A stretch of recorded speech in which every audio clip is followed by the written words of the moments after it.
Bueno, buenas tardes, buena tarde a todos y a todas y bienvenidos a un nuevo ciclo un nuevo seminario del ciclo de envejecimiento que está organizando el capítulo español del Club de Roma. Para este seminario contamos con dos personas de sobra conocidas, porque llevan muchos años trabajando, por un lado, en cuestiones relativas a la participación, y porque han publicado diversos libros, han tenido participación en múltiples proyectos y una vida pública pues bastante dilatada. Por un lado tenemos a Joan Subirats, doctor en Ciencias Económicas, catedrático emérito de Ciencia Política de la Universidad Autónoma de Barcelona, especializado en temas de gestión pública y análisis de políticas públicas, sobre lo que ha publicado pues, libros, artículos, etcétera. Es coeditor con la segunda persona que luego presentaré, que va a estar en este seminario, que es Mercè Pérez Salanova, junto con Sandra Esquerra y Margarida Pla, del libro Edades en Transición, Envejecer en el siglo XXI, Edades, Condiciones de Vida, Participación e Incorporación Tecnológica en el Cambio de Época, que publicó la editorial Ariel en el 2016, y como es sabido, pues colabora en diversos medios de comunicación. Y hasta hace pocos días, desde el año 2018 hasta el mes de julio, pues ha sido el responsable de Cultura y Educación del Ayuntamiento de Barcelona. Así que lo primero, agradecerle a Joan Subirats que esté hoy aquí. Y antes de empezar, que empezará el seminario, quería presentar a una muy amiga mía, nos conocemos desde hace muchísimos años, Mercè Pérez Salanova, doctora en Psicología, por la Universidad Autónoma de Barcelona, psicóloga de amplia trayectoria, pero especialmente en el ámbito del envejecimiento. Ella ha trabajado en el sector privado, trabajó en la Fundación La Caixa hace muchos años, ha trabajado en el sector público, principalmente en el ámbito local, pero también ha ejercido la docencia en la UAB, ha ejercido la investigación, creó en la universidad la materia de psicología de la vejez hace muchos años, llevó un máster, me acuerdo que yo daba clases también en ese máster hace ya la intemerata de años, creó el programa de la Universidad a tu alcance, que al final tiene que ver con esas universidades para personas mayores donde eligen las materias, y esto es muy importante, que quieren cursar. Bueno, ha participado en todas las cuestiones de amigabilidad, incluida, por supuesto, en el Ayuntamiento de Barcelona, pero además ha trabajado con Alex Calache y otras personas, otros profesionales. Yo creo que yo destacaría además, se podrían destacar varias cosas, ¿no? Trabaja en el IGOP con Joan, pero sobre todo yo creo que a ella le gusta que recalquemos que su compromiso con la psicología, y fue decana fundadora del Colegio Oficial de Psicólogos de Cataluña. Bueno, como sabéis todos y todas, el tema central de hoy es la participación. Tenemos dos expertos. Lo que hemos quedado en la metodología del seminario de hoy es un poco diferente del último que tuvimos en el ciclo de envejecimiento.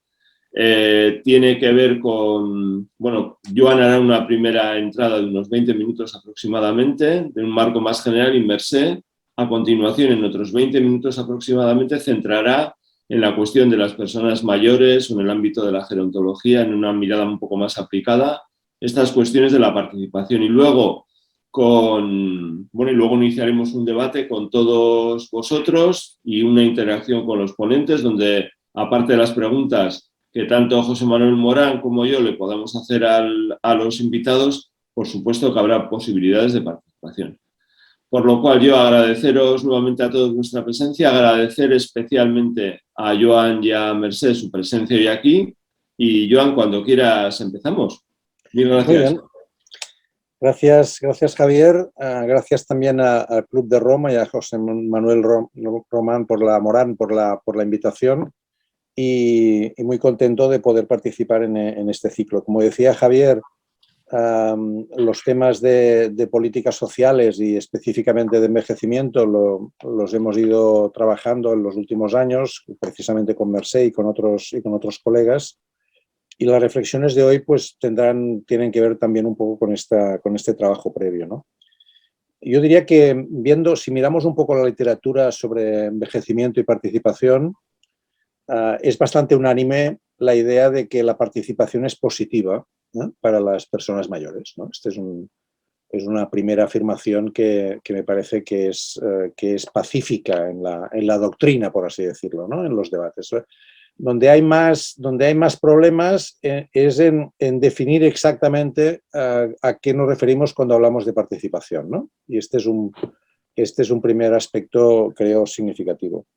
Si a esto le añadimos un poco lo que estamos ahora viviendo, ¿no?, de transición entre dos épocas, ¿no?, entre la época industrial que un poco fijó, ¿no?, a partir de Bismarck y el momento en que se fijó la edad de jubilación a los 65 años, que estamos refiriéndonos a 1889, y todo lo que significó luego, digamos, el desarrollo de la sociedad industrial, diríamos que el envejecimiento está muy, muy situado, ¿no?, en ese paradigma histórico, de un momento en el cual la persona, digamos, deja de ser útil socialmente, porque hay una mezcla entre sociedad, empresa y economía, ¿no? Y por lo tanto, si tú dejas de trabajar, dejas de tener utilidad desde el punto de vista social, y entonces es una persona que pasa a una función más de dependencia, digamos, ¿no? Yo recuerdo un libro que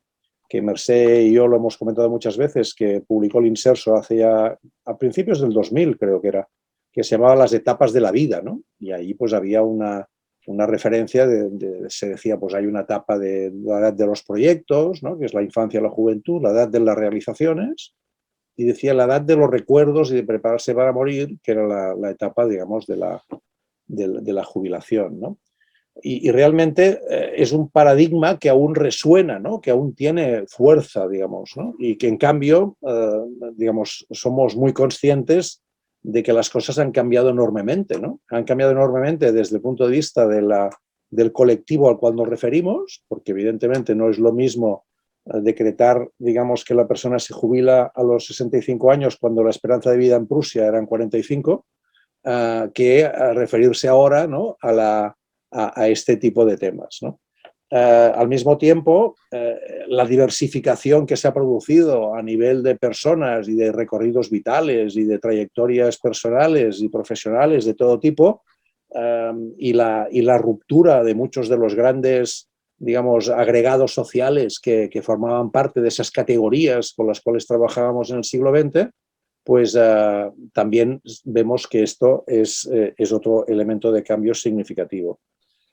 Y por lo tanto estamos en una situación en la cual oscilamos, ¿no? Oscilamos entre una visión tradicional de las personas mayores que tiende a situarlos en una situación de dependencia, casi podríamos decir de infantilización, por un lado, ¿no? Es decir, que forman parte de un ámbito, ¿no?, es un colectivo que de alguna manera está sometido a lo que los otros sectores sociales decidan que les conviene. Oscilamos entre esta situación y otro elemento que ahora vemos que también aparece como novedad, que es esa especie de nueva juventud dorada, ¿no? Es decir, una realidad de que las personas mayores pueden hacer de todo y que entran en un nuevo escenario, y esto tiene que ver mucho, como sabemos, con elementos de carácter mercantil, de mercado, de consumo, etcétera, etcétera, ¿no? Es decir, yo diría que seguramente, ¿no?, oyendo a lo que decía Madeleine Albright, ¿no?, que fue la secretaria de Estado de Clinton, hace unos meses dijo una frase que me pareció, digamos, de esas redondas, ¿no?, que sirven para muchas cosas. Dice, tenemos problemas del siglo XXI que enfocamos con conceptos del siglo XX utilizando instrumentos del siglo XIX, ¿no? Es una frase que de alguna manera resume muchas cosas, ¿no? Resume la idea de que estamos enfrentándonos a problemas de los cuales no éramos del todo conscientes y que nos cuestan definir, que utilizamos aún conceptos, paradigmas, ideas para enfrentarnos a ellos que son más fruto de otro momento histórico, y que además resulta que los instrumentos con los cuales estamos manejando, por ejemplo, las administraciones públicas o las políticas públicas, tienen aún muchos elementos que forman parte de otro momento histórico, ¿no? Yo creo que eso es también importante a la hora de plantear el tema. Yo creo, por lo tanto, que conviene, yo diría que conviene, digamos, discutir de estos temas siendo conscientes de que estamos atravesando un cambio de época en el cual los elementos de carácter tecnológico, social, familiar, de estructura laboral, etcétera, están totalmente en cuestión y tienen muchas dificultades para poder mantenerse en las categorías que teníamos históricamente, ¿no? Esta es una primera cuestión. A mí tengo dudas de si se me está viendo porque hay algún problema. Sí, se te ve perfectamente. Vale, de acuerdo. Y entonces, a partir de ese elemento, quisiera incorporar ya el factor de participación, ¿no? Claro, para mí, digamos, el gran debate que ahora hay planteado desde el punto de vista de cuáles son los factores positivos que la participación genera en las personas mayores podrían ser extensibles a cualquier otra edad, ¿no? O sea, primer aspecto, por ejemplo, la autonomía. Lo que en el siglo XIX y en el siglo XX hablábamos del gran elemento de la libertad, hoy en vez de hablar genéricamente de libertad, seguramente conviene hablar de autonomía en el sentido de capacidad personal de generar tu propia trayectoria vital, ¿no? Desde mi punto de vista, ahí es donde el factor de participación es un factor importantísimo, porque lo que genera es la posibilidad tanto de que tú no seas, digamos, receptor de políticas que otros hayan decidido, y por lo tanto, si hablamos de autonomía, deberíamos ser capaces de hablar de autonomía crítica, es decir, de la capacidad de intervención en los diagnósticos que los demás hagan sobre la categoría de persona mayor y sobre tu propia realidad. Y además, el otro factor interesante de este elemento de participación sería la capacidad de comprometerte, de implicarte en los problemas sociales que te rodean. Por lo tanto, es una autonomía personal, de que tú tienes más capacidad de hacer oír tu voz, de participar en la definición que los otros hagan de tu propia situación y además de participar en los grandes conflictos y problemas que la convivencia social genera. Este es un factor, creo, clave, ¿no? En ese sentido, una de las cuestiones que dejo planteadas y que podríamos discutir sería hasta qué punto esta participación como expresión de esa autonomía personal y de esa implicación social exige o no tener una parte de participación en factores de carácter de trabajo, un trabajo en el sentido de labor, no lo estoy relacionando con empleo, ¿no? Sino como trabajo en el sentido de trabajo de factor de presencia activa en lo que es las dinámicas que rodean a las personas mayores. Este sería un primer aspecto. Un segundo aspecto sería el de igualdad. Claro, lógicamente la participación también es importante porque te permite situarte como otros ámbitos en la sociedad para poder participar en las definiciones de lo que es bienestar, de lo que es seguridad, es decir, sabiendo que hay vulnerabilidades distintas, ¿no? No es lo mismo ser persona mayor hombre que mujer, no es lo mismo ser persona mayor con renta que sin renta, no es lo mismo ser persona mayor siendo inmigrante o no inmigrante, no es lo mismo ser persona mayor si tienes tus opciones, digamos, sexuales son de un tipo o de otro, ¿no? Es decir, estos elementos de distintas vulnerabilidades y distintos elementos de segmentación, ¿hasta qué punto los podemos, digamos, incorporar en la idea de participación en una lógica de igualdad? Y finalmente, en ese triángulo que estoy de alguna manera dibujando, ¿no? Autonomía, igualdad, el tercer ángulo de ese triángulo en el que yo situaría el debate sobre participación es el de la diversidad, ¿no? Es decir, uno de los grandes elementos de cambio del cambio de época es precisamente que, digamos, la sociedad cada vez exige más el reconocimiento de lo que es la especificidad de cada quien y no acepta el que se le pueda situar en una categoría que de alguna manera no recoja esa especificidad. Por lo tanto, muchas personas mayores pueden considerarse que no se ven reflejadas en lo que esa categoría implica, ¿no? Y exigen que le reconozcas en ese ser diverso, en ese ser distinto, ¿no? Sin por ello dejar de ser igual. sea, fijaos que lo que estoy poniendo de relieve es algo que es muy importante, que no es lo mismo igualdad que homogeneidad. Lo contrario de la igualdad es la desigualdad y lo contrario de la homogeneidad es la diversidad. Por lo tanto, no confundamos, cosa que muchas veces hace la administración pública, que confunde igualdad con homogeneidad, ¿no? Yo cuando estudiaba Derecho Administrativo había una frase de Garrido Falla que me gustaba mucho del Manual de Derecho Administrativo que decía: la administración pública trabaja con eficacia indiferente, ¿no? Bueno, pues lo que la gente quiere es una eficacia diferenciada, ¿no? Personalizada, ¿no? Es decir, el fordismo era la producción de masas homogénea, pero el zarismo, que viene de Zara, no es la producción de masas, digamos, indiferenciadas, es la producción de masas personalizada, ¿no? Con el reconocimiento de lo que significa ser cada quien distinto, ¿no?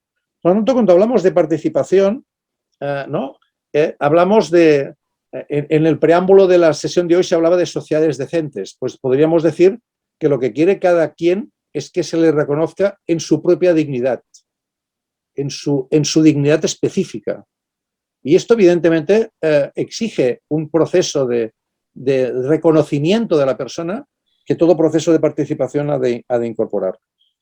Yo de momento lo dejaría aquí. En todo caso, señalar algo que podemos después discutir un poco más con calma, que sería también, para entrar un poco más en la participación, si esa participación va destinada solamente a las necesidades que esa persona mayor tenga, ¿no? Lo que en inglés llamaríamos una participación bonding, es decir, que tiene tendencia a mirarse a sí mismo, ¿no? Es decir, yo participo en un grupo de personas mayores con las cuales me siento muy, muy implicado y que juntos convivimos y nos ayudamos unos a otros, ¿no? Pero estamos encerrados en esa burbuja, digamos, ¿no? En ese grupo, podríamos llamarlo, si queréis, de manera un poco de caricatura, de autoayuda, ¿no? Es una participación dirigida a mí mismo y al grupo, digamos, con el cual yo me he situado, ¿no?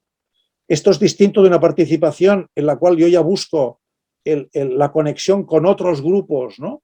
Y busco formas, digamos, ¿no? de relacionarme en la propia categoría de personas mayores con temas que nos preocupan a todos y que intentamos definir y, digamos, articular esa participación en la defensa de las pensiones, es decir, busco una defensa de categoría, ¿no? De categoría personal, de categoría colectiva. Y un tercer aspecto que me parece ya el más, digamos, el más complejo, pero al mismo tiempo el más necesario probablemente, que es cuando yo como persona mayor no solo soy capaz de participar en lo que a mí me interesa o lo que me reúne con grupos naturales de mi propia especificidad, sino que además intervengo en los procesos de conflictos que existen en la ciudad, es decir, trabajo intergeneracionalmente, me preocupo de las cosas que ocurren en la comunidad, yendo más allá de lo que sería mi propia categoría específica. Entonces, yo creo que hay niveles de participación distintos, ¿no? que tienen también dinámicas seguramente distintas, ¿no? Bueno, yo creo que más o menos he situado el tema desde lo que yo quería plantear y no quería alargarme más porque luego ya habrá tiempo con el debate de poder hablar más del tema. Muy bien, pues Joan, mil gracias por iba a decir resumen, que no es resumen, por esta plasmación de ideas, ¿no? Desde, bueno, yo he anotado aquí, ¿no? Desde todo lo que tiene que ver con autonomía, igualdad, diversidad, la distinción entre que igualdad no es lo mismo que homogeneidad, todo lo que tiene que ver con los tres niveles o ámbitos de la participación que has contado, ¿no? Hasta el propio grupo en conexión con otros o lo que tiene que ver con lo intergeneracional, ¿no? Con las necesidades de otros grupos o intervención en otros conflictos, como tú decías, ¿no? Bueno, es el momento de Mercè Pérez. No sé si vas a compartir pantalla, Mercè, o No. Vale, perfecto. Muy bien, muy bien.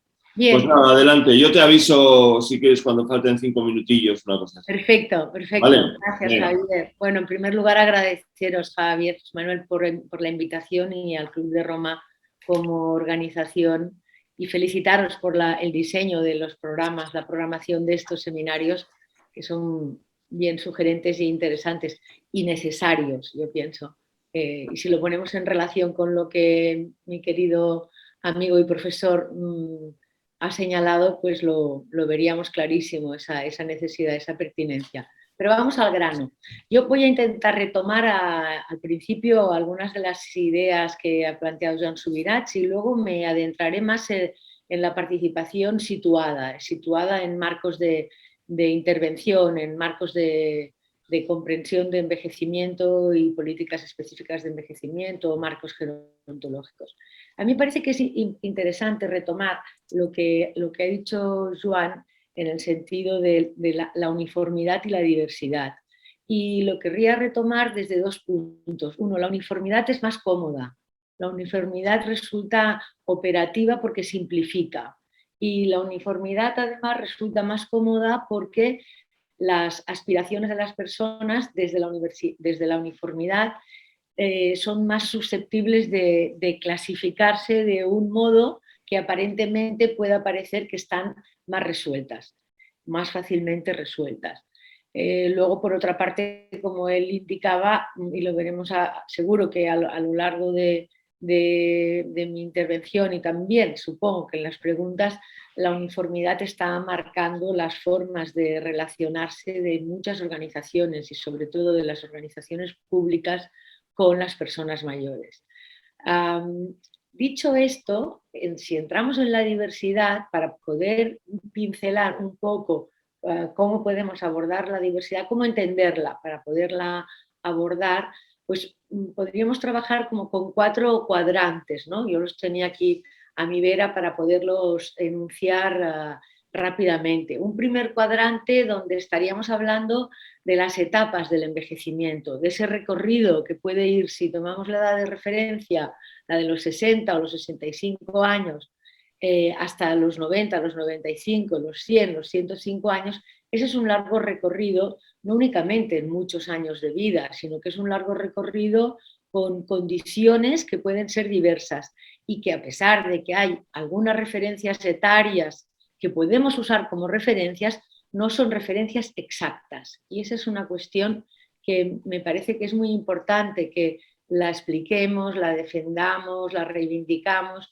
y por tanto que nos ayude a situar la diversidad. Tenemos varias etapas a lo largo del envejecimiento y luego haré algún comentario en cuanto a las palancas y los obstáculos a la participación en esas etapas, sobre todo en la etapa más avanzada de la vejez. Tenemos dentro de un primer cuadrante, además de las etapas de envejecimiento, las características que desde la psicología llamaríamos lisa y llanamente las características de personalidad, ¿vale? Y esas marcan la diversidad. Y tendríamos las características de perfiles de salud dentro de este primer cuadrante. En un segundo cuadrante tendríamos cómo son las estructuras de los hogares en los que viven las personas mayores, cómo son las relaciones familiares, cómo son sus relaciones sociales. O sea, segundo cuadrante en la mochila en que cada uno lleva. Tercer cuadrante, cómo son las historias de vida de esas personas mayores que hoy tienen 60, 70, 80, 90, 100 años, de esos hombres y mujeres, cuáles son sus referencias culturales, cuáles son sus valores. En sociedades más variadas, más diversas, más mestizas, como las actuales, todo lo que atañe a culturas y valores también está en el envejecimiento y también impacta el envejecimiento y, cómo no, en este cuadrante también podríamos incluir, o en el primero, cuáles son las orientaciones sexuales de las personas mayores con las que estamos trabajando, las personas mayores que viven en nuestro edificio, en nuestra comunidad, con las que nos hemos ayudado en las épocas del confinamiento o a las que hemos tenido que acompañar en determinados momentos de sus vidas. Y el cuarto cuadrante, al que me referiré con más detalle en la última parte de esta primera intervención, pues es el que hace referencia a los entornos de vida, a las condiciones de vida sociales y económicas, pero sobre todo a los entornos de vida y a esto que cada vez toma más fuerza, no únicamente en la gerontología, sino en muchos aspectos de las políticas públicas y más de las políticas sociales, que es todo lo que llamaríamos la cotidianidad, las lógicas de proximidad, donde las personas hacemos y deshacemos nuestros problemas, donde construimos relaciones, donde nos abstenemos, donde proyectamos, en fin, ahí donde y cómo vivimos. Entonces, señalada esta primera entradita respecto a uniformidad y diversidad, que me interesa ahora entrar en uno de los marcos que ha sido un marco de referencia para pensar en la participación de las personas mayores, y me voy a referir un poquito al marco del envejecimiento activo. El marco del envejecimiento activo es un marco que nace públicamente, digamos, se presenta públicamente en el año 2002 con motivo de la Segunda Asamblea Mundial sobre el Envejecimiento. Es un marco que ya se venía trabajando desde mediados de los 90 en el marco de la Organización Mundial de la Salud, y lo que plantea el marco del envejecimiento activo es que para poder envejecer bien, hay que desarrollar al máximo, optimizar al máximo las condiciones de vida, tanto en términos de salud como de participación, como de seguridad. Con el marco del envejecimiento activo se ha planteado en su aplicación una banalización que a mí me parece muy importante a destacar, porque se ha subrayado principalmente la importancia, la relevancia de la actividad, pero en un sentido de llenar agenda, llenar tiempos, ¿vale? Y por tanto en un sentido que está muy alejado de lo que Joan nos planteaba hace un momento en términos de una participación basada en la autonomía y de una participación basada en la implicación en el compromiso. Ese ha sido un sesgo con actuaciones muy banalizantes que siguen en curso y que, a pesar de que hay grupos activos, y yo he compartido con Javier y con otras personas análisis críticos de esa aplicación de la perspectiva, esto sigue marcando ruta, igual que sigue marcando ruta pues concepciones clásicas que pensamos que ya podrían estar superadas sobre qué significa envejecer. Otra forma de banalización ha sido dedicar la comprensión del envejecimiento activo, centrar la definición del envejecimiento activo en mantenerse activo en el mercado de trabajo, en la ocupación, en una clave de empleo, no en una clave de vinculación social y aportaciones a la comunidad.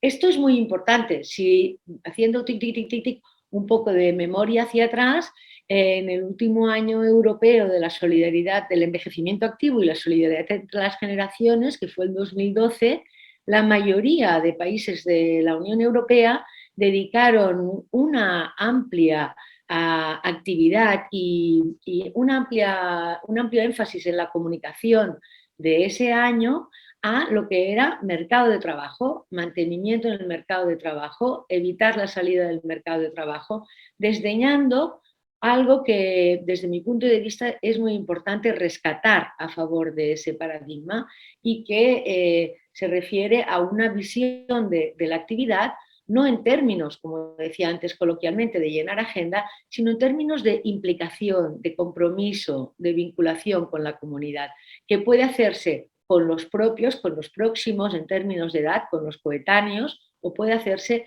con otros grupos. Esa definición de actividad es aún ahora minoritaria. Hay otro componente del envejecimiento activo que también me parece muy importante en claves de participación, voy a señalarlos los 5 que me parecen claves nada más así de pasada, que es la concepción de envejecimiento activo a lo largo de la vida y por tanto el cruce entre generaciones, las relaciones entre generaciones, las responsabilidades entre generaciones, y no soslayar, por tanto, que las posibilidades de vivir bien en la vejez no tienen que ver exclusivamente con que uno o una se autocuide, sino que tienen que ver con esos enlaces con los diferentes grupos y con las diferentes generaciones. Un tercer elemento tiene que ver con el enfoque de la discapacidad. El marco del envejecimiento activo plantea reconocer a las personas mayores siempre desde un ángulo donde se puedan valorar, evaluar, explorar y promover sus fortalezas, por tanto una mirada de la discapacidad orientada hacia el empoderamiento, y también una mirada de la planificación basada en la participación de las personas, además de un enfoque multisectorial. Estos 5 elementos, como bien subrayaba Alan Walker, uno de los grandes padres reflexivos de la gerontología crítica de Gran Bretaña, han encontrado muchas barreras de todo tipo, desde las barreras en las estructuras burocráticas de las propias organizaciones públicas, barreras corporativas, barreras de los sectores que comercian a favor del envejecimiento activo, pero que soslayan o meten en un armario arrinconado las otras características. Por tanto, hay mucha oferta de envejecimiento activo o mucha propuesta de envejecimiento activo donde el enfoque del empoderamiento ni existe o se lo ve con letra pequeña. El segundo marco desde el que me parece que es interesante reflexionar para avanzar en ese camino hacia ciudadanos y ciudadanas, personas mayores en el siglo XXI, segunda década avanzando hacia la tercera del siglo XXI, es la perspectiva de la amigabilidad. La perspectiva de la amigabilidad se empieza a generar a partir del año 2007 y se presenta públicamente en el año 2009. La perspectiva de la amigabilidad, desde mi punto de vista, plantea un salto hacia adelante de lo que enunciaba en su texto el marco del envejecimiento activo, que se planteaba como un marco basado en los derechos, como un marco político para afrontar el envejecimiento en nuestras sociedades basado en una perspectiva de derechos. La perspectiva de amigabilidad lo que hace es aterrizar y nos plantea eso que antes apuntaba de la vida en el día a día, la cotidianeidad. La perspectiva de la amigabilidad se sitúa en las ciudades, luego se ha ampliado también a las comunidades, no únicamente a las ciudades, pero se sitúa principalmente y tiene un fuerte encaje, y los pilotos iniciales se sitúan en ciudades, de manera que se plantea que se puedan evaluar los entornos cotidianos y las interacciones de las personas con los entornos cotidianos.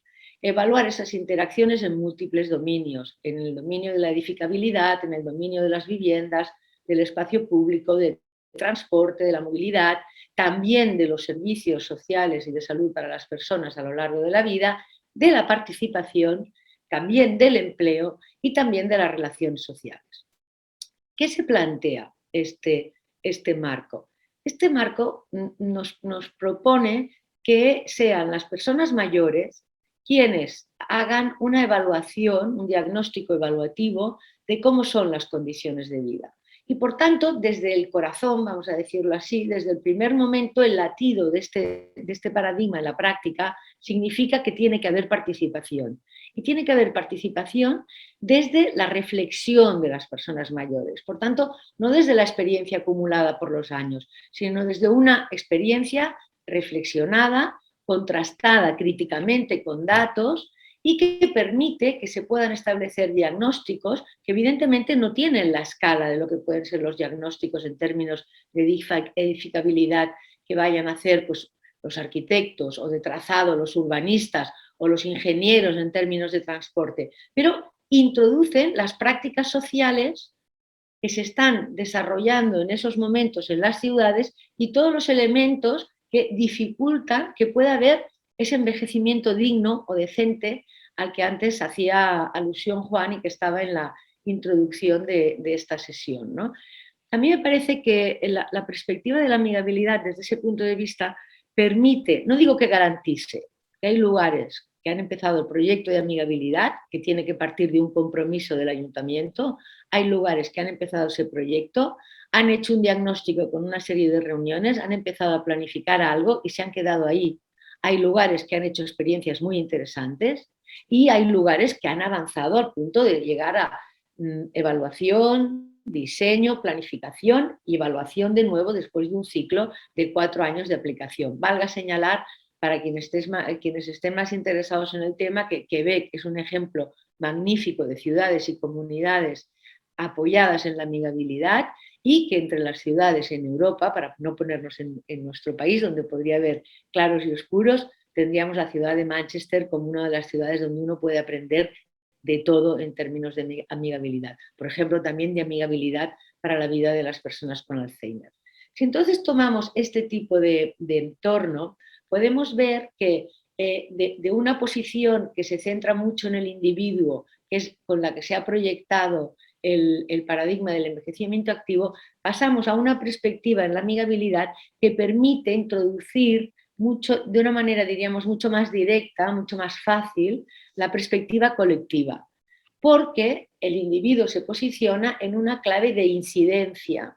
Y el individuo, el hombre mayor, la mujer mayor, nos posicionamos en una clave de incidencia, pero además en una clave de incidencia que no concierne, no impacta exclusivamente en la vida de las personas mayores, sino que impacta en la vida de las comunidades. Por tanto, permite permite, repito, no garantiza unirnos, relacionarnos, interactuar, ser críticos y propositivas con diferentes grupos de edad. Y ese pienso que es uno de los desafíos que tenemos en este momento cuando hablamos de participación y envejecimiento.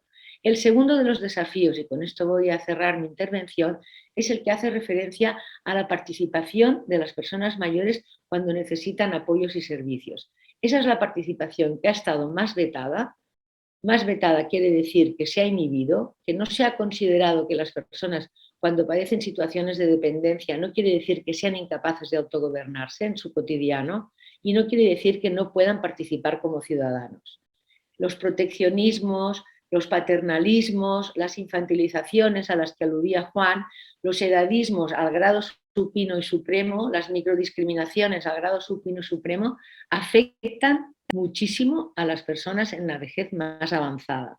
Entonces, ahí la perspectiva de la amigabilidad nos permite introducir nuevas oportunidades ya desde el momento del diagnóstico, creando grupos específicos que nos permitan ver desde los ritmos cotidianos hasta apreciar de qué manera los dispositivos de participación tienen que tomar metodologías y dinámicas específicas, singularizadas, si queremos singularizar esa diversidad en ese momento de la vida, que es el que a todos nos inquieta.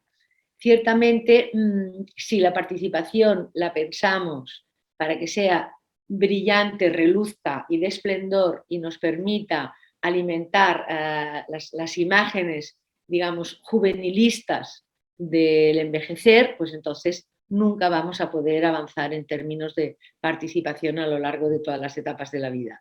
Si queremos, desde mi parecer, defender la dignidad y la decencia en sociedades longevas, tenemos que poder pensar en la participación en los diferentes momentos, con las diferentes contradicciones y en las diferentes modalidades que permitan esto.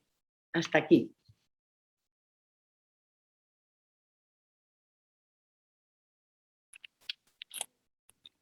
Activa el micrófono, Javier.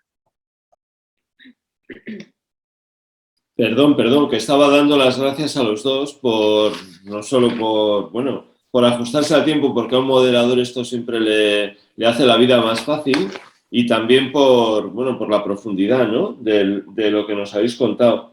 A ver, yo quería hablar un poco, abrir un poco el debate, si os parece, recogiendo la primera pregunta que ha lanzado Joan. ¿Hasta qué punto la participación, ¿no?, bueno, la exigencia de autonomía y de compromiso, ¿no?, y sobre todo ese factor de trabajo, ¿no? Porque en el último seminario del Club de Roma, dedicado al envejecimiento, tuvimos un debate entre José Manuel Rivera Casado, Rocío Fernández Ballesteros y Onésimo Juncos, en el que, por un lado reivindicaban, ¿no?, desde su postura personal la necesidad de seguir trabajando en un sentido de trabajo remunerado a lo largo de la vejez, que se unía un poco también a la crítica, ¿no?, que hace Marta Nussbaum en su libro Envejecer con sentido, ¿no? Claro, a eso se anteponía un poco el otro ponente, Onésimo Juncos, ¿no?, en el sentido que decía que, claro, eso no es tan sencillo para todo el mundo. Bueno, estuvimos un poco debatiendo eso, ¿no?, en función de la vida profesional que uno ha llevado. Claro, a mí me gustaría que profundizarais un poco, ¿no? Porque ¿cómo se reconoce este factor de trabajo, aunque no sea remunerado? ¿Cómo hacemos para que esto se dé, ¿no? Porque yo a veces tengo la sensación, no sé si estaréis de acuerdo, que esta sociedad sabe bien qué espera de los, ¿no? Esto decía Aurelio Arteta, el filósofo en Cuaderno de la Vejez, ¿no? Sabemos qué esperamos de los niños, sabemos qué esperamos de los jóvenes, hasta que se porten bien con esto del COVID y los botellones. Sabemos qué esperamos de los adultos, pero él decía, ¿no?, sabemos qué esperamos de la vejez. A mí me gustaría que, por empezar el debate, nos situáramos un poco ahí, ¿no? ¿Cómo lo veis? Ese factor de participación, ¿cómo trabajarlo? Bueno, algunas reflexiones al respecto. Bueno, si queréis empiezo yo. Yo creo que al menos mi experiencia familiar y mi experiencia vital, ¿no? Mi experiencia familiar, yo tenía 2 abuelos, ¿no? Mi familia procede del campo, de una pequeña localidad cercana a Barcelona, Santa Perpètua de Mogoda, donde mis abuelos ejercían, digamos, de sus labores como agricultores.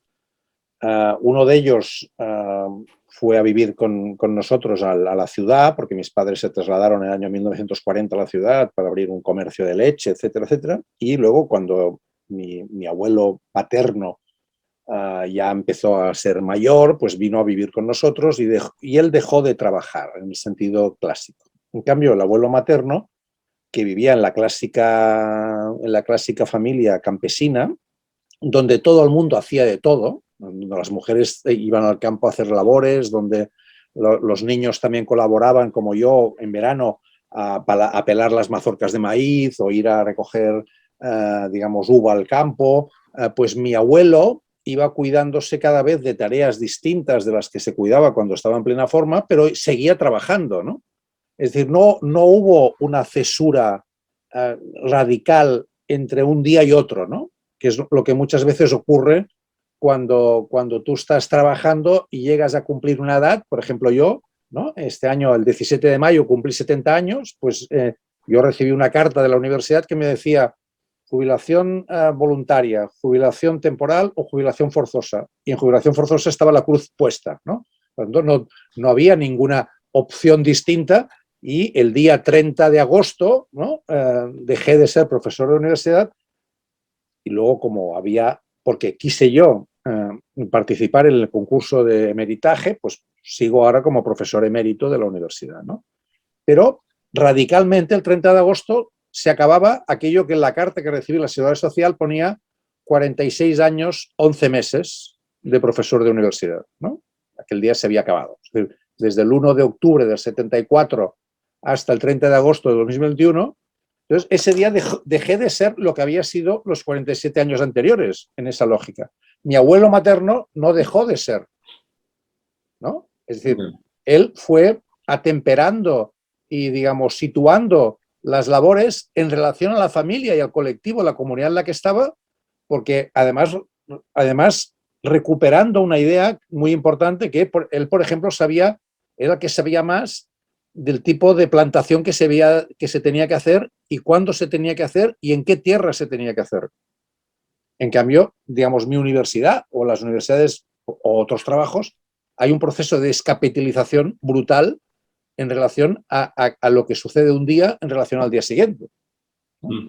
Bueno, yo creo que eso plantea un problema, ¿no? Plantea un problema de rigidez, ¿no? Es decir, en una sociedad que todo el día exige flexibilidad, adaptación, creatividad, innovación, emprendeduría, etcétera, etcétera, el hecho de que haya un factor de rigidez tan brutal que implique que un día al día siguiente, ¿no? Dejas de trabajar y eso para mucha gente, no es mi caso en el sentido de que hoy estoy aquí, digamos, participando, escribo en los periódicos, tengo un tipo de actividad tal, pero para mucha gente es traumático. Es un trauma porque, digamos, de alguna manera proyecta muchísimo su personalidad en ese tema. Por lo tanto, yo creo que ahí tenemos un problema grave porque además, repito, algo que he dicho antes, ¿no? Es decir, la edad de jubilación se fijó en un momento determinado donde las condiciones, digamos, donde la esperanza de vida era la que era. En el año 1889 en Prusia eran 45 años, en España eran 40 años y ahora estamos en esperanzas de vida de 85 para las mujeres, 83 para los hombres, esperanza de vida como promedio. Es decir, que hay.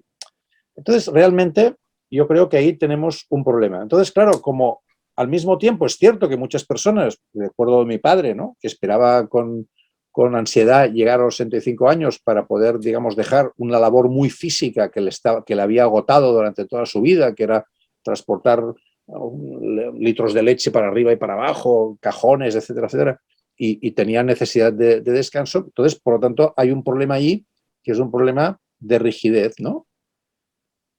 Volviendo al tema teórico del principio, homogeneidad es lo mismo que igualdad.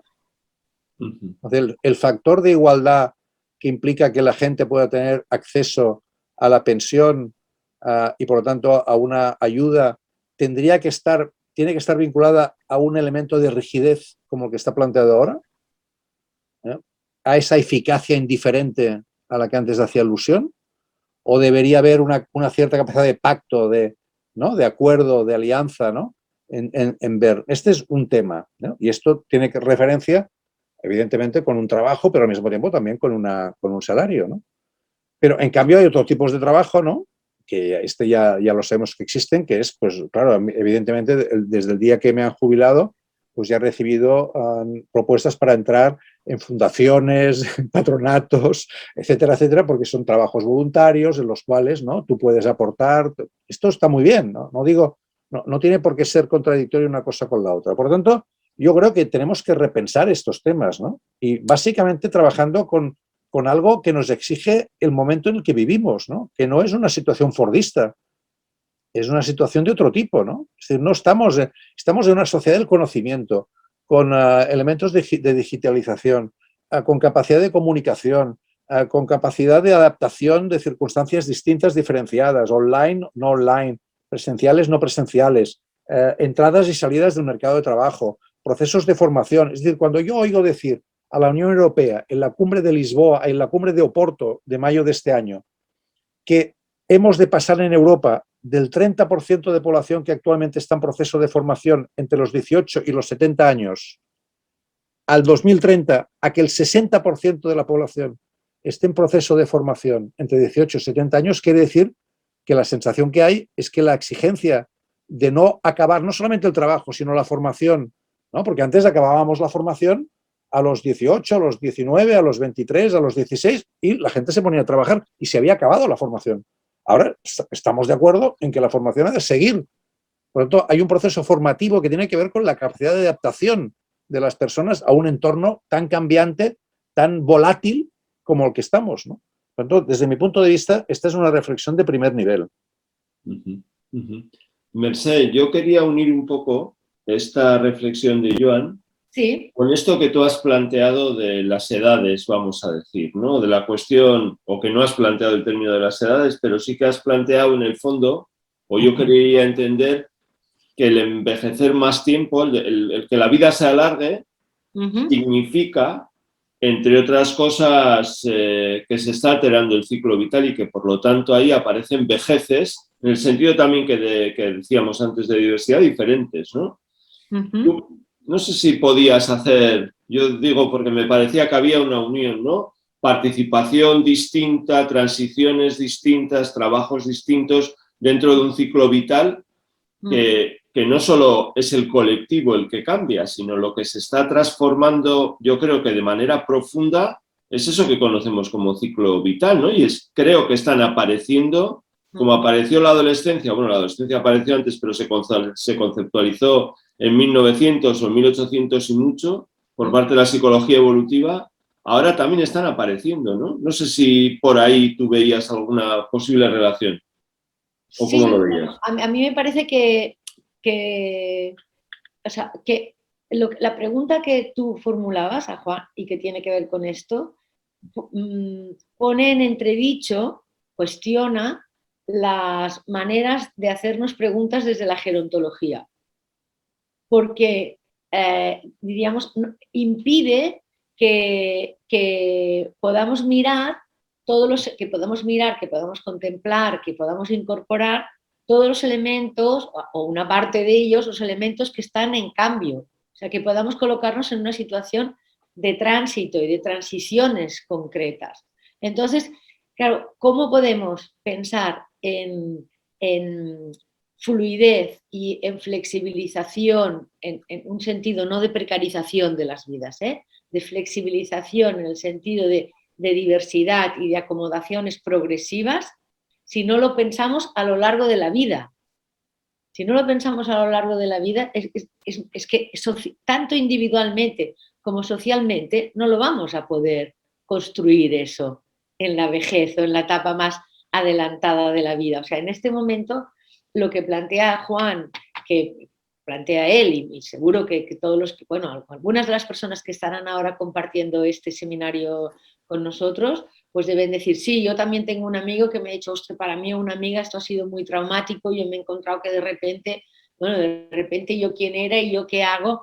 Claro, las construcciones de identidades, cuantos más monolíticas son, más entran en crisis, cuando tú ya no puedes seguir siendo a través de lo que hacías. Pero claro, a la vez uno puede decir, bueno, vale, muy bien, las organizaciones se descapitalizan, pero es que las universidades hacen ni la más mínima previsión auténtica de cómo continuar con una capitalización, no con que el catedrático continúe siendo catedrático mientras tiene la cabeza puesta en su sitio, no, porque ya no la tiene puesta en su sitio de la misma manera.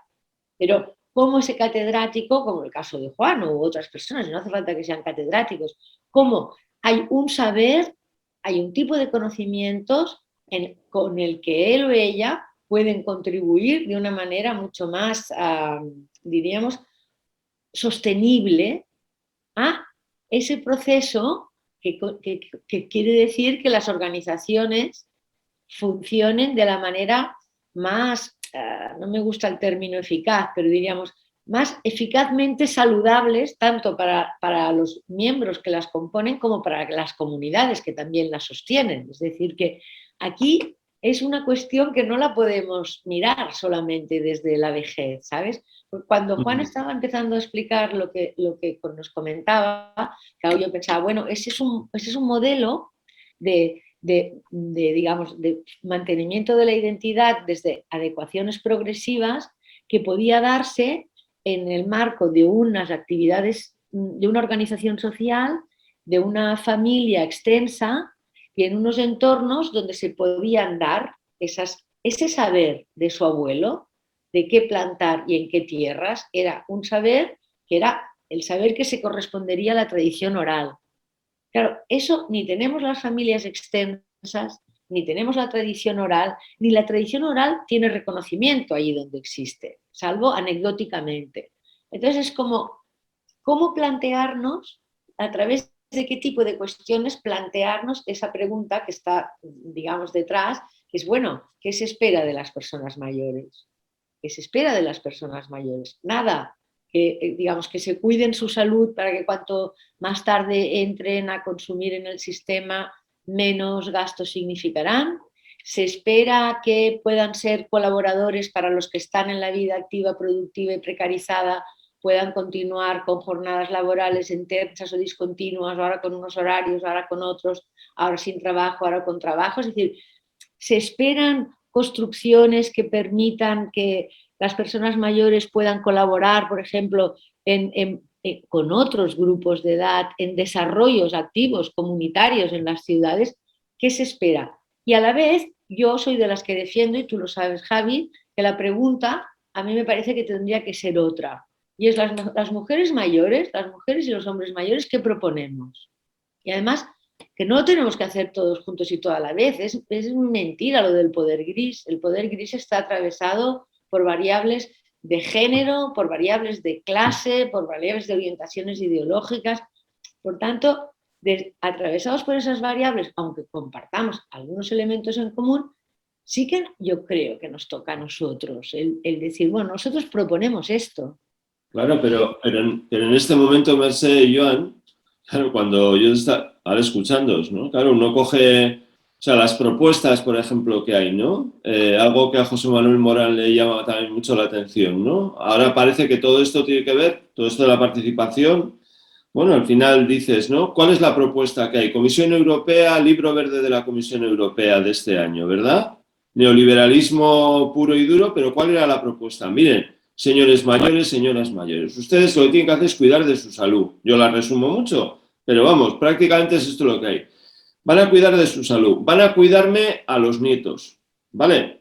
Van a trabajar para cotizar mucho y gastar poco en los sistemas sanitarios y luego, sobre todo, lo que van a hacer es consumir. Este es el plan Silver Economy, ¿no? Y tú ves, y estamos viendo ahora, ¿no? Relacionado con los fondos de Next Generation que van a venir, distintas administraciones públicas, por no decir casi todas, que miran a la persona mayor exclusivamente como consumidores, ¿sabéis? Exclusivamente. Y este es el plan que tenemos, ¿no?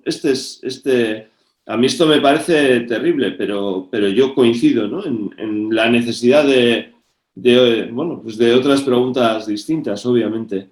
A mí había una cosa que yo estaba dando vueltas cuando leía, la ha planteado Joan, ¿no? Y en parte tú también hablabas de ella, ¿no, Mercè? Que tiene que ver con el compromiso, ¿sí? Porque claro, bueno, ya sé que no está de moda el compromiso, no es una palabra de moda, ¿no? En fin, en general, pero me parece que este compromiso debería también de ser reconocido. Y tenemos dificultades para eso, porque claro, mientras no sea reconocido como algo de valor, ¿por qué comprometernos? ¿Por qué pensar en una mirada del, ¿no? del bienestar más o de la vida más eudaimónica, por ponernos en este plan, ¿no? Más que, oye, que la vejez puede ser crecimiento y desarrollo personal, que mi bienestar está unido al bienestar de los demás, que tengo que, claro, por cómo cambiar esa mirada por una mirada que dice ahora, ¿no? Que la vejez es el momento de recoger los frutos, ¿sabéis? Descansar, que en realidad es una mirada domesticadora y es una mirada, vamos, homogeneizadora y todo lo que queramos, ¿no? Porque, claro, medidas concretas o cuestiones concretas que se os ocurren para esta cuestión del compromiso, porque a mí me parece también que es una de las claves, ¿no? No sé cómo lo veis. Sí, no, realmente es... yo creo que la idea de compromiso, si la relacionas con lo que decía antes Mercè, de la amigabilidad y de las condiciones, digamos, cotidianas de vida, entonces empieza a tener un sentido mucho más directo, ¿no? Es decir, es un compromiso vinculado a una realidad cotidiana que se expresa de muchas maneras distintas y que puede entroncar con algo que he dicho yo al principio de mi intervención esta tarde, que sería con la idea de la autonomía crítica, es decir, de la capacidad de intervenir en los diagnósticos que te afecten como persona y como colectivo, ¿no? Una de las críticas más importantes que hay ahora en relación a las políticas sociales en general es que son políticas pensadas en términos, utilizando palabras muy contemporáneas, jerárquicas y patriarcales. Es decir, ¿por qué ese doble elemento? Porque han sido pensadas desde arriba, sin participación de la gente que las va a tener que sufrir o gozar, ponle el calificativo que quieras, y además porque están hechas con la lógica de que yo sé lo que a usted le conviene, ¿no? Y por lo tanto, no solamente es jerárquico en el sentido, digamos, de piramidal, sino es patriarcal en el sentido en que yo le impongo mi saber porque usted es infantil, digamos, para poder saber lo que necesita. Esto, digamos, es obvio que en la época en la que estamos, la palabra protección sigue siendo importantísima, porque con la incertidumbre que existe a nivel social, con el miedo que tenemos al futuro, con la sensación de que hay de que se nos acaba un poco digamos, la idea típica de crecimiento y de desarrollo, ¿no? La idea de protección aparece como importantísima. Pero precisamente esa idea de protección, si la seguimos vinculando como hicimos a principios del siglo XX con el estatismo, ¿no? Es decir, con la idea de que el padre Estado va a resolver nuestros problemas, entonces vamos a caer en la misma piedra con la que hemos tropezado otras veces, ¿no? Y ahí es donde el factor compromiso tiene que ver con la capacidad de intervenir en el propio diagnóstico y en la capacidad, digamos, de ser presente. Porque en el fondo, solo así, y este sería otro elemento para mí importante, solo así, desde esa participación y de ese compromiso, se podrá conseguir que unas políticas públicas pensadas en clave segmentada, diferenciada por competencias, puedan reunirse de manera viva a nivel local y a nivel, digamos, cotidiano, ¿no? O sea, la intervención de Mercè ponía el énfasis en lo urbano, en lo local, llamémoslo urbano, llamémoslo territorial, es igual, en el factor de cercanía, que es todo lo contrario de cómo se han hecho las políticas públicas. Recordemos, en este país no se han hecho desde la cercanía, se han hecho desde lejos por parte de expertos que saben lo que les conviene a la gente, digamos, ¿no? Por tanto, yo relacionaría ese factor de compromiso con la idea que antes comentaba Mercè de la capacidad de intervención en la acción cotidiana, ¿no? En lo que a mí como persona y como colectivo me afecta, ¿no? Sí, a mí me parece que esto es interesante que lo podamos ver en sus aplicaciones, ¿no? Javier sabe que a mí me gusta mucho ir del concepto a la práctica. Entonces, a veces decimos, bueno, pero para incidir en las cosas, entonces si uno no está en un grupo político, si uno no está en... Y en cambio hay muchas posibilidades en este momento, desde marcos que no están planteándose todavía. O sea, a raíz, por ejemplo, de un seminario sobre temas de crisis, de emergencia climática, situaciones de catástrofes y efectos en los humanos y derechos humanos, pues surgió un grupo de personas que se interesaron por los impactos en las personas con situaciones de fragilidad cuando se producen catástrofes. Y no han creado ningún grupo político ni ninguna asociación, pero están ahí, hacen cosas en su comunidad, difunden, son muy activos en las redes y están haciendo una contribución.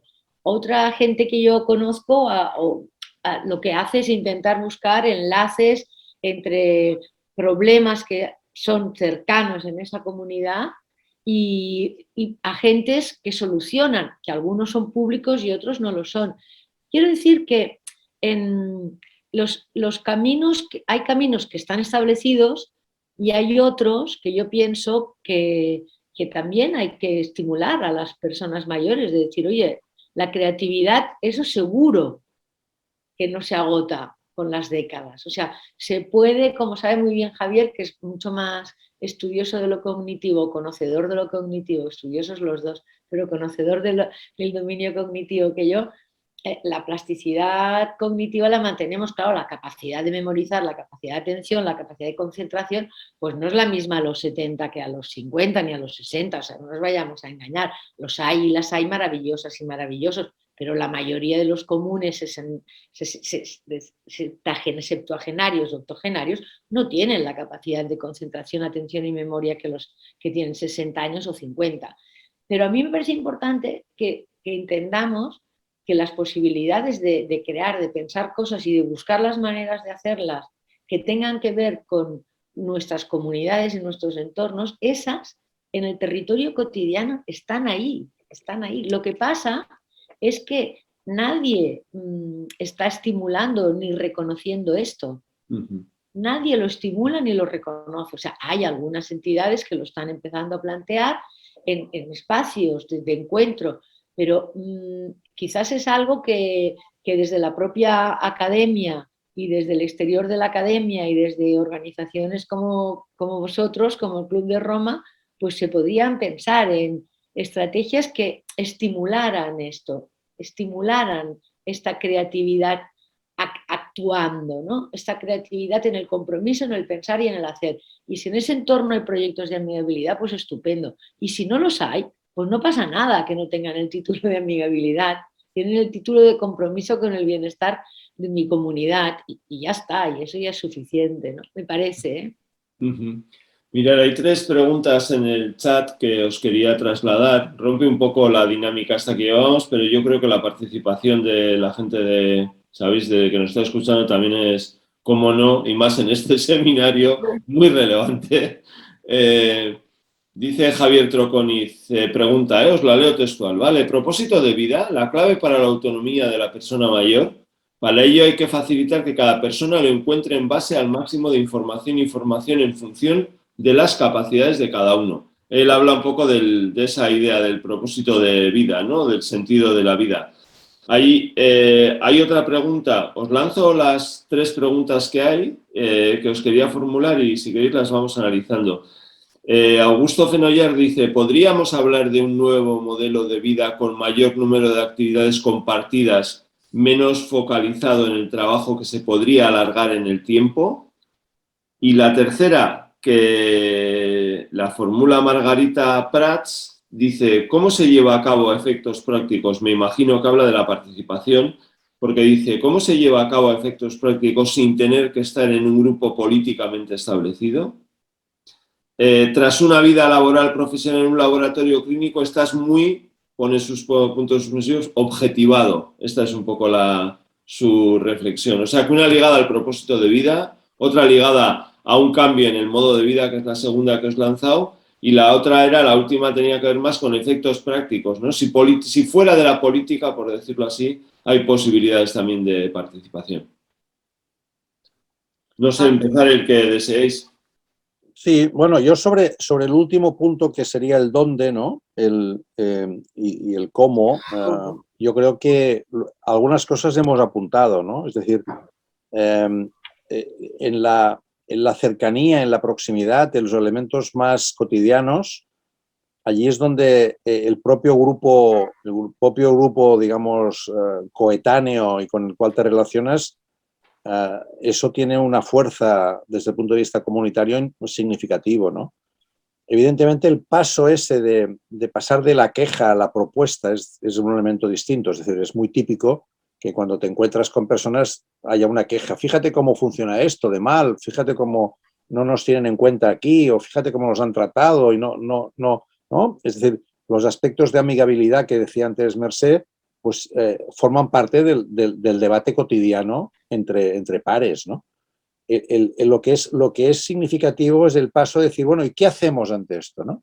Ahí es donde realmente también es muy importante, yo diría que lo que llamamos acción comunitaria, entornos cercanos territorialmente, ¿no? Centros cívicos, bibliotecas, elementos de formación para adultos, ¿no? Tengan esa capacidad plástica, ¿no? Que decía antes Mercè, de ir más allá de lo que son sus objetivos, ¿no? Más generales, y tengan una visión más amplia, ¿no? O sea, yo creo que este es un tema central. Es decir, necesitamos, como el aire que respiramos, de mayor trabajo en red, ¿no? Que sería la fórmula, digamos, más académica, pero que sería simplemente el que no tengamos una situación de una especie de autos de choque, ¿no? Que cada uno va por su lado, sino que las bibliotecas, juntamente con los centros cívicos, sean más capaces de plantear temas de amigabilidad, que tengan en cuenta los factores de edadismo y tal. Esto es algo que se puede impulsar desde las administraciones y que generaría espacios mejores para que la gente no piense que participar quiere decir hacerse de un partido o hacerse de una asociación de vecinos, ¿no? Que tiene que ver con la cotidianidad. Sobre los propósitos de vida y el cambio de vida, yo creo que estos son temas muy, muy gordos, ¿no? Que tienen que ver con el cambio de época en el que estamos. Yo creo que ahí es donde realmente, en muchos casos, está empezando, o sea, el debate sobre el propósito de la vida y sobre el cambio de vida no afecta a las personas mayores solamente. En este momento hay debates terribles en el mundo sobre el sentido del trabajo, por ejemplo, ¿no? O sea, en Estados Unidos hay un problema ahora de dimisión, como sabéis, ¿no? Hay gente que ha decidido dejar de trabajar, ¿no? Porque ni le compensa el esfuerzo que hace, ni el salario que recibe, y está buscándose alternativas. Y esto pone de relieve el momento especial en el que estamos. Y yo creo que es importante que las personas mayores no piensen, ¿no? Cuando Javier preguntaba ¿qué esperamos de la vejez? Podríamos decir que la pregunta de ¿qué esperamos de la vida? Es algo que tiene que ver con muchos colectivos que no son solamente las personas mayores, ¿no? Son los jóvenes, son muchísima gente que está planteándose hoy qué sentido tiene este. Por lo tanto, yo no me encerraría en ese sentido en decir que hay algo específico, que lo hay, de las personas mayores en este momento, sino que es esas preguntas gordas, ¿no? Esas preguntas significativas del sentido, ¿no? de la idea de sentido, es algo que forma parte hoy del debate en todas las edades.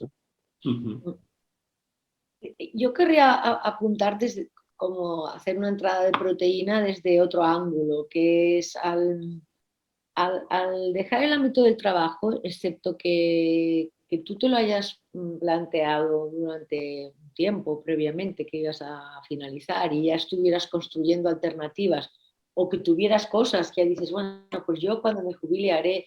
Si no, hay un fenómeno que contigo, Javier, lo hemos observado y trabajado, que es un fenómeno de repliegue. porque hay menos actividades, hay menos compromisos. No hay que ir a trabajar, no hay que ver, no hay que leer, no hay que. ¿no? Este no hay que hace las vidas más cerradas. Y al hacer las vidas más cerradas, puede ser que en algunos casos permitan profundizar, o sea, pero en otros muchos casos lo que hace ese repliegue es justamente cerrar posibilidades, cerrar oportunidades, cerrar vías. Y yo creo que ahí sí que hay un esfuerzo que cabría plantear, eso a las organizaciones que decía Juan, pero también a los que estamos en contacto con iniciativas, con personas mayores o que hablamos en los medios, o que esta idea de explotar no me gusta, pero sí vivir con gusto y aprovechar y hacer camino con la creatividad. O sea, hacer camino de vejez con creatividad y hacer camino con creatividad y no hacerla uno solo, hacerla en grupo, hacerla con otros y pensar que los otros pueden ser coetáneos o no coetáneos. Esta es otra cuestión. Esta idea de pensar que las personas mayores se sienten en la mayoría mayoritaria más cómodas cuando están con personas mayores es una idea que estaría bien empezarla a ventilar un poco. Porque algunas personas mayores se sienten mejor con personas mayores. Las personas mayores que se sienten más inseguras tendencialmente suelen sentirse mejor, más cómodas con personas mayores. Pero muchas personas mayores no se sienten inseguras y el interés les puede llevar a estar bien con otros, ¿no? Y yo creo que ahí, además de que las propuestas puedan venir, como bien decía Juan, pues avanzando de la queja a la crítica analítica y a la propuesta, también es un tema a reconocer que las personas cuando envejecemos no dejamos de tener interés, de ser capaces de tener interés por las cosas. O sea, igual yo pasaba esta tarde por una tienda y veo un anuncio de ópticas y te dicen, de 0 a 100, yo si quiero ser joven, soy joven. Entonces ahí, con unas gafas flash ahí, ¿no? Y yo pensaba, bueno, vaya moto, ¿no? Vaya moto que te venden, o sea, lo que yo quiero lo consigo comprándome unas gafas, pues bueno. Pero la creatividad es algo que tenemos y entonces es algo que podemos empezar a poner mucho más en la mesa de la vejez. Está muy poco puesta. Muy poco puesta, efectivamente, estoy contigo. Oye, antes de darle la palabra a José Manuel Morán, yo no quería despedir esto, estamos justos de tiempo, ¿no? Pero a mí me parecía que las cuestiones que han salido varias veces en el debate, ¿no? De las distintas generaciones, ¿no? De me ocupo no solo de lo mío, sino me ocupo de lo que les pasa a otros, ¿no? Pues a otros grupos, ¿no? Aunque eso sea conflictivo, me refiero a la tan traída cuestión últimamente del pacto intergeneracional, ¿sabéis? De esto que es ese pacto de cuidados, vamos a decir, ¿no? Que tiene que ver con una mirada, ¿no? De luces más largas donde el propio sector del envejecimiento, en este caso, también bueno, se implica en las cuestiones ¿no? de otros grupos y tiene una mirada más. Yo a veces pienso, ¿no? Que necesitamos más una mirada que en parte la habéis expresado de ciclo vital, ¿no? Que las relaciones entre generaciones son relaciones siempre pues injustas o son relaciones donde unos están mejor que los otros, unos tienen más poder que los otros, pero en el fondo a lo largo del ciclo vital tenemos el mismo riesgo, ¿no? Bueno, el mismo riesgo no entre personas, pero al final tenemos riesgos parecidos, ¿no? Y yo creo que en este sentido necesitamos una mirada que nos saque un poco ¿no? de esto de las generaciones o de los momentos de la vida o de los momentos del ciclo vital. Yo no sé cómo veis esto de la cuestión intergeneracional ¿no? El otro día le comentaba a Mercè, que nos vimos para otro tema, que acababa de recibir un libro muy reciente sobre conflictos intergeneracionales, ¿no? que ha salido en todo, digamos, recogiendo muchos elementos de conflicto en toda Europa que empiezan a producirse, ¿no? Y yo creo que que si vemos lo que está ocurriendo en el ámbito juvenil, ¿no? Comparado con el ámbito, digamos, de personas mayores, las desproporciones son muy notables en muchos casos, ¿no? Cuando hablaba yo de protección, por ejemplo, ¿no? Y ahí es donde pienso que este va a ser un tema muy significativo. Y entonces, tener un planteamiento de ciclo vital permite evitar, ¿no? Una lógica tan de grupo contra grupo, ¿no? De conflicto entre grupos, ¿no? Y permite situar el tema cuando pasas de estudiante a trabajar, cuando estás en el paro. Es decir, puedes hacer una lógica de ciclo vital y ver qué momentos disruptivos existen en ese ciclo vital y cómo atendemos esos momentos disruptivos, ¿no? De una manera mucho más continua, menos, digamos, por razones, porque es evidente que la estructura de grupos de edad no nos acaba de funcionar, ¿no? Es un ejemplo que siempre doy, que Mercè ya lo conoce, que las ayudas para campesinos jóvenes en Cataluña acaban a los 40 años, ¿no? O sea, porque como hay pocos jóvenes en el campo, pues se ha alargado la juventud, ¿no? Y en cambio, pues hay empresas que prejubilan a los 50, ¿no? O sea, resultaría que la fase de adulto pues se nos está quedando un poco corta, ¿no? Entre que la juventud se alarga y que la parte, digamos, de persona mayor pues está también... Entonces, no nos funciona este mecanismo de las etapas vitales y tenemos que ir a otra lógica. No sé, a mí me parece que ahí hay dos cosas diferentes. Una que para mí es muy preocupante, que es que creo que hay un poco una tendencia a volver a poner sobre el tapete lo que ya pasó en los 90, de empezar a hablar de la guerra entre generaciones. Entonces, si eso va tomando cuerpo, creo que será es muy preocupante, porque son digamos, esos elementos de discurso, esos frames que tapan muchas cosas, pero que en cambio, digamos, movilizan tertulia, movilizan titular y queman energía comunitaria y energía personal, ¿no? Y no resuelven nada. Y la otra cosa que se me ocurre es que sí que pienso que es interesante también tomar una tendencia que, bueno, pues las generaciones del baby boom, no demográficas, pero sí culturales, es decir, los que digamos, llegaron a la adultez, eran adultos, se hicieron adultos con el 68, pues puedan introducir muchos más elementos de interacción con las generaciones inferiores de modo diferente, de modos diversos.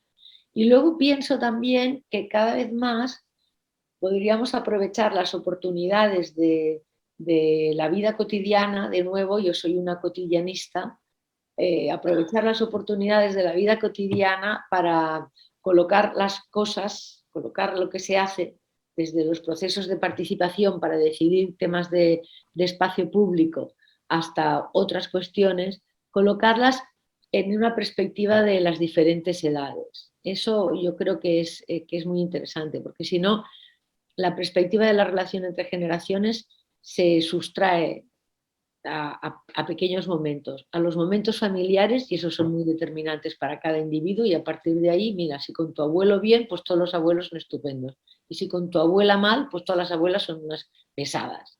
Y claro, con eso no vamos a ninguna parte, porque está o eso, o lo que tú tienes de tu ámbito familiar, o lo que tú tienes de la estructura, estructuralmente, ¿no? Los mayores ahora, unas pensiones muy por encima de los salarios de muchos jóvenes ahora. Entonces, si solo nos quedamos con esas dos iluminaciones, a mí me parece que hacemos un flaco favor a nuestra comunidad en todas las edades de la vida.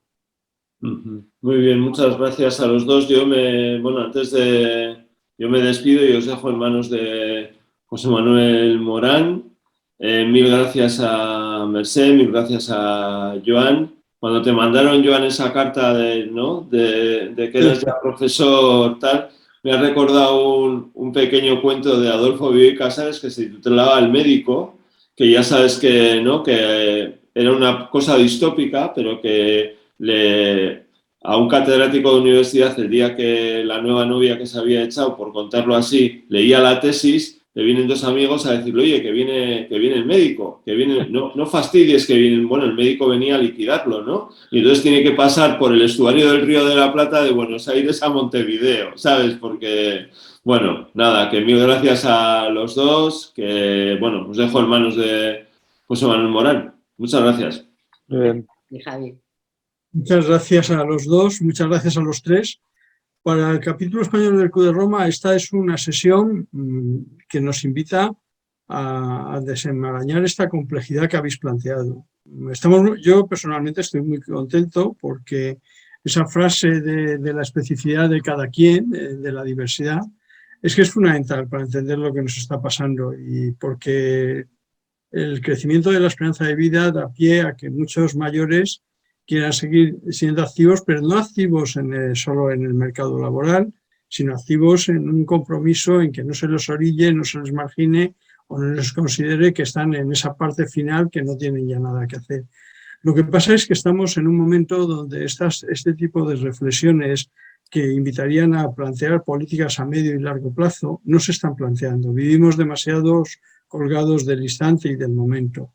Y el club siempre ha procurado abrir estos debates. Nosotros no tenemos las respuestas para cómo debe ser el compromiso, cómo debe ser el nuevo pensamiento social en estos temas o qué se tendría que hacer, porque no somos, nuestra misión es fundamentalmente plantear debates, escuchar a los que sabéis y de alguna manera entre todos reflexionar sobre qué políticas públicas o qué actitudes sociales podrían contribuir a que cada persona se sienta en esa dignidad propia, ¿no? Y no se sienta humillada. O sea, cuando yo a veces pongo lo de la sociedad decente, es que yo tuve una experiencia y el propio capítulo español la tuvo, y es que hay un libro que se llama La sociedad decente de Margalid que plantea el tema de que no nos sintamos humillados, no solo por el Estado, no solo por las estructuras, por las regulaciones, sino también por los otros ciudadanos. Y esa decencia nosotros coincidió. En aquella época yo tenía algunas relaciones con el mundo de la discapacidad. El Club de Roma abordó un informe sobre el futuro de las personas con discapacidad que luego contribuyó a algunas de sus ideas a la Convención de Naciones Unidas sobre el tema. Pero lo más sorprendente fue que cuando se estaba acabando, yo tuve la suerte de ser el director técnico de ese informe que lo hizo Rafael de Lorenzo, que es secretario general de la ONCE. Tuvimos la visita del secretario general del Club de Roma, de V. Moller en aquel momento, y en una reunión él nos dijo, no, si es que nosotros no queremos que ustedes hablen solo de las personas con discapacidad, porque la discriminación es para todas las personas. O sea, queremos que ustedes a partir de la anécdota de los discapacitados vayan a categorías donde las personas no sean humilladas y donde pensemos una sociedad donde no haya discriminación y donde cada cual pueda vivir su discapacidad o su personalidad como quiera, pero que no se sienta de alguna manera obligado a la uniformidad, obligado a perder su individualidad para mezclarse en este modelo. Claro, estos pensamientos del club, que de alguna manera decís, y el compromiso, claro, todo el club, desde sus primeros papeles, Aurelio Peché y los fundadores del Club de Roma en el año 68 se plantean el devolver a las personas su responsabilidad sobre el futuro humano. O sea, el desarrollo humano no es solo propiedad de las estructuras políticas o de los políticos. El desarrollo humano nos compete a todos los individuos. Y como tal, debemos de trabajar en favor de la calidad de vida para todos y en favor de la dignidad de vida para todos. Y eso nos lleva a enfrentarnos con la complejidad. Lo fácil es, y de hecho yo a veces cuando hablamos de los temas de inmigración o los temas de diversidad, recuerdo que, claro, la uniformidad es lo más sencillo. O sea, es rebajar los umbrales, hacer a todos que cumplamos 4 cosas y olvidarnos de que cada persona requiere y cada sociedad requiere unas estructuras y unos propósitos de futuro diferentes. En ese sentido, lo que nos estáis haciendo con estas sesiones es haciéndonos más complicado el programa del año que viene y haciendo que Javier y un servidor tengamos que revisar las sesiones de este ciclo para el 22 porque nos estáis planteando temas nuevos que nosotros tendríamos que incorporar en este debate que quisiéramos que fuera un debate si me apuráis, como una especie de seminario permanente donde pudiéramos reflexionar. Y reflexionar con la profundidad que lo habéis hecho vosotros, con la serenidad y también con la perspectiva de que el tema no se agota aquí.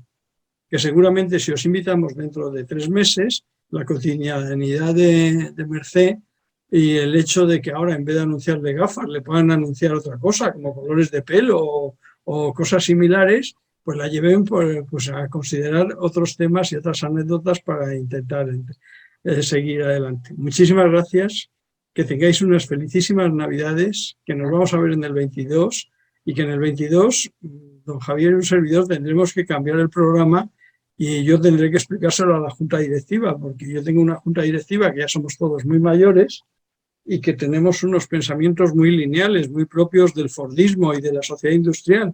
Y estas cosas disruptivas, pero que disrumpen cada 5 minutos, la verdad es que algunos ya no tenemos agilidades mentales y tenemos algunas neuronas mucho más oxidadas y calcificadas de lo que sería necesario para entender la complejidad de este mundo moderno. Pero nada más, muchísimas gracias a todos los asistentes. Gracias.